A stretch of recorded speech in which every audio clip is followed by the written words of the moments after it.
pessoal, tudo bem? Meu nome é César e o assunto hoje é: a Bíblia é realmente a palavra de Deus?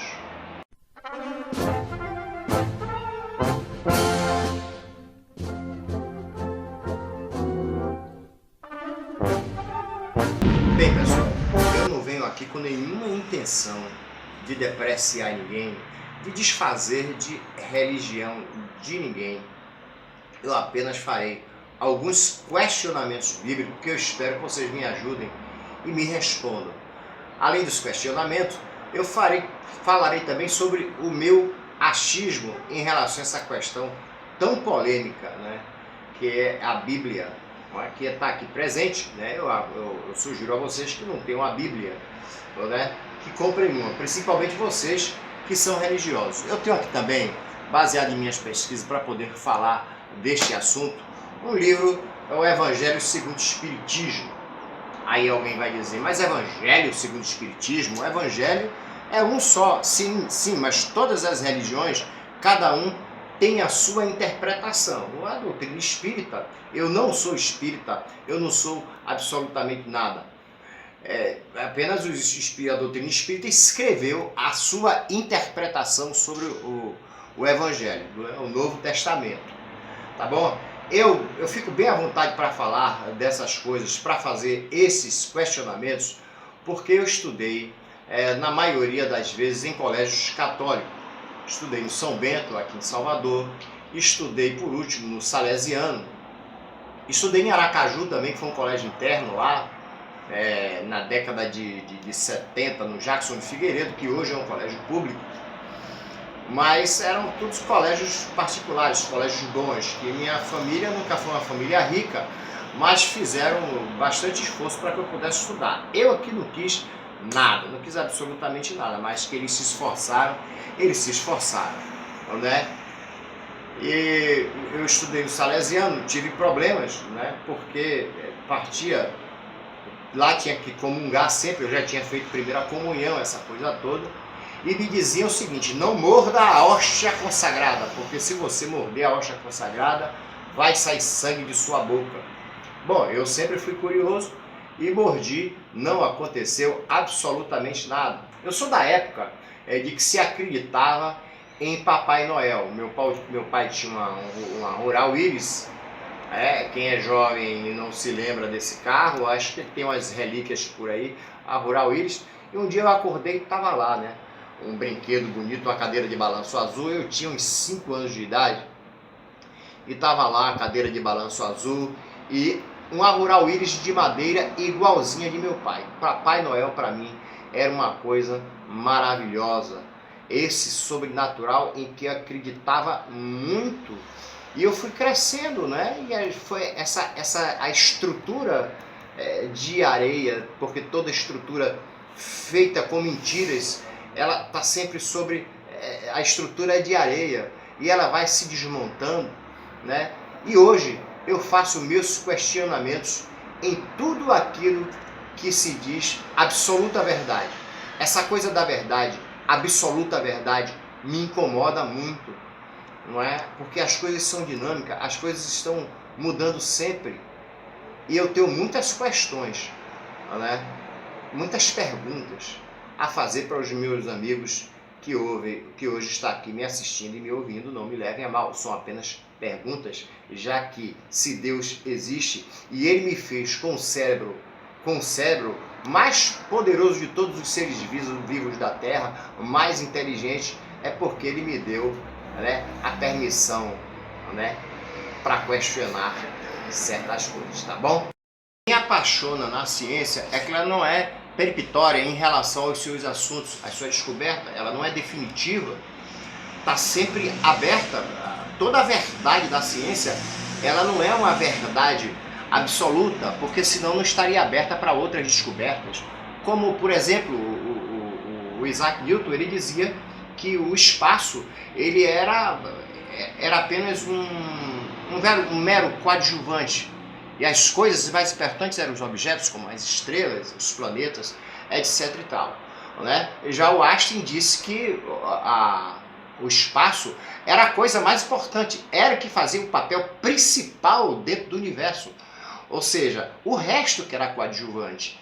Ou seja, ele disse que o espaço enruga. O Einstein não soube explicar a gravidade, né? Já o Einstein soube explicar. Quer dizer, o espaço enruga. É como se você pegasse um colchão de espuma, pegasse uma bola de ferro de canhão muito grande, jogasse nesse colchão de espuma e outro objeto redondo você jogasse, ele começa a orbitar em torno dessa bola de ferro, dessa bola de canhão, justamente porque o espaço foi enrugado. Bom, eu não sou cientista, não vou entrar no mérito da questão. Mas essa é uma verdade absoluta? Não.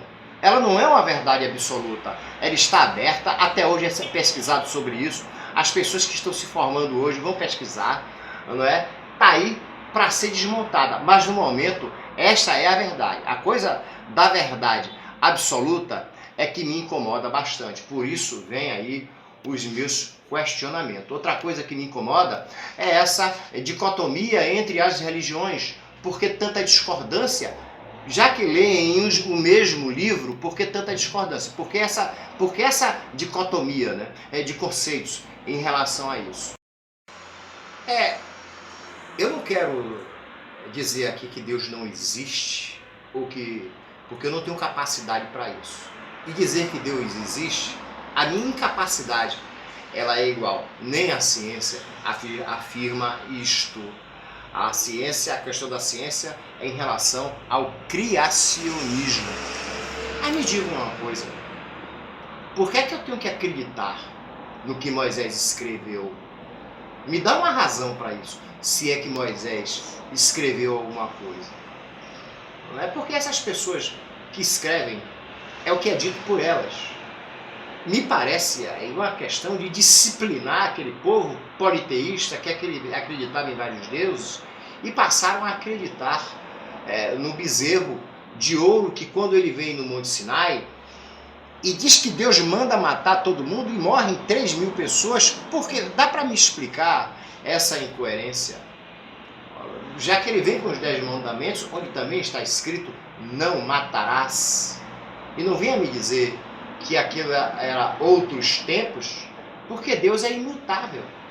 Eu particularmente acho que o Deus que se fala aqui, em volta nas escolas, as pessoas conversando, é diferente do livro bíblico. Eu questiono a palavra de Deus na Bíblia. A Bíblia é realmente a palavra de Deus, se Deus existe, na realidade? Me explica outra coisa.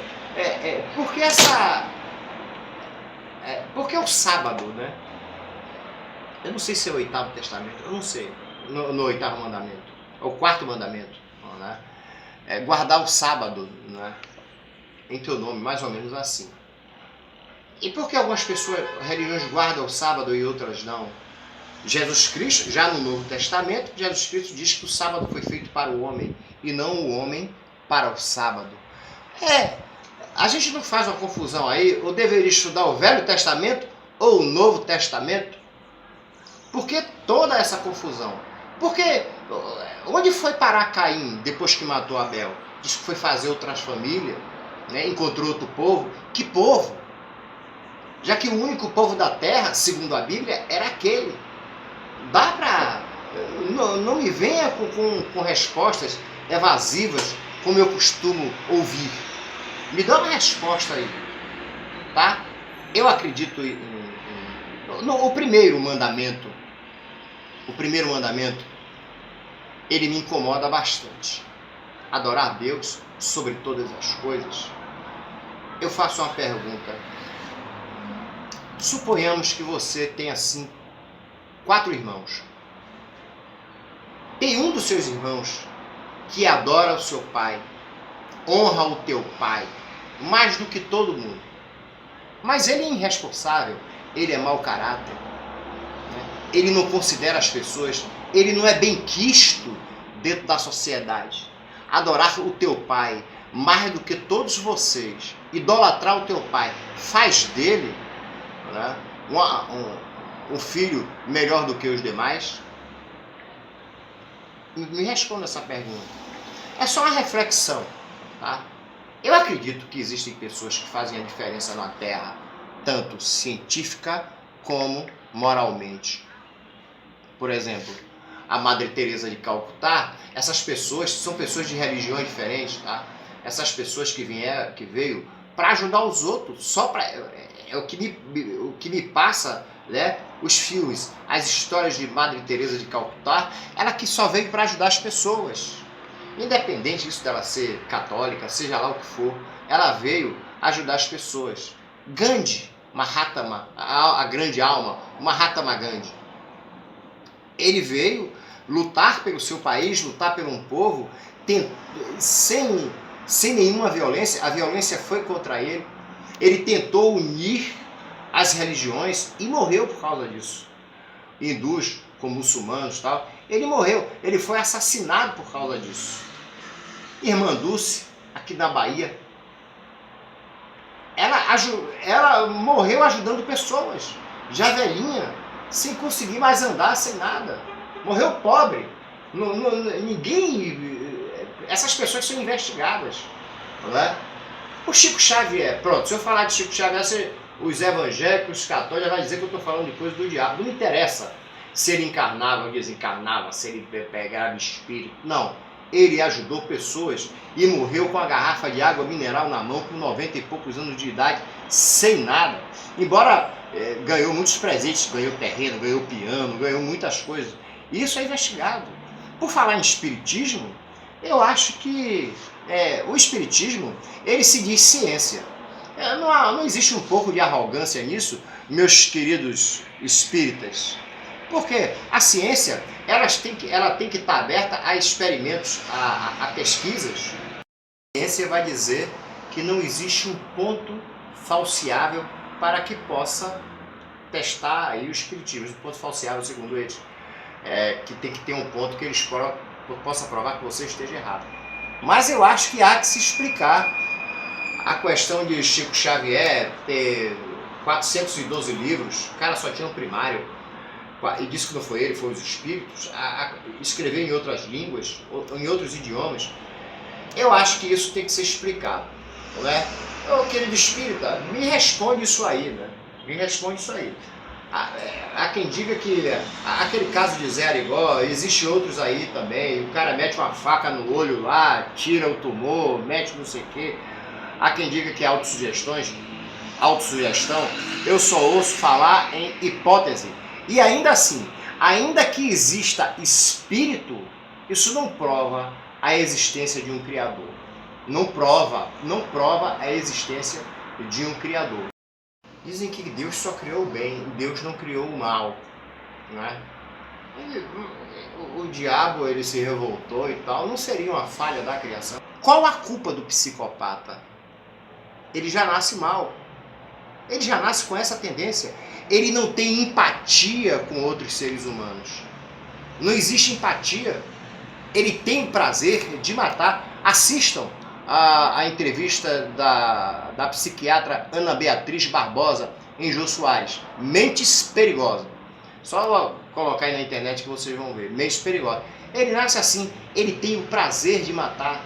Assistam o filme Ted Bundy e o documentário Ted Bundy. O cara simplesmente tinha o prazer de matar.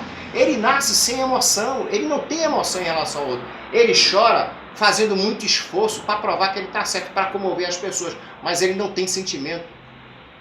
Qual a culpa dele? Ele tem responsabilidade e merece pagar por isso. Mas a culpa, onde está a culpa desse mal? Deus não fez o mal, Deus só fez o bem. Mas dá para me explicar como é que nasce um psicopata? Assista o Ted Bundy, um cara hipercarismático, nasceu privilegiado com a sua aparência, muito inteligente, falava bem, ele trabalhava ajudando pessoas a não se matarem por telefone.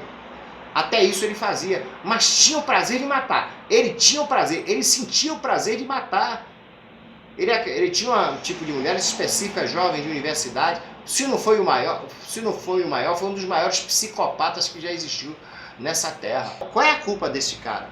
Essas pessoas que nascem em países que têm pena de morte, já nascem para morrer prematuramente, né? e por matar pessoas que não têm culpa da sua existência. Dá para me explicar isso aí? Né? Porque isso aí é provado pela ciência, né? E a gente tem um costume, o Espiritismo diz que a ciência é uma coisa divina. Eu estou convocando aqui, né, os espíritas para poder me dar algumas respostas. Por falar em Espiritismo, foi o livro mais coerente, né, partindo do princípio que se existe espírito, foi o livro mais coerente que eu li, foi o Evangelho segundo o Espiritismo.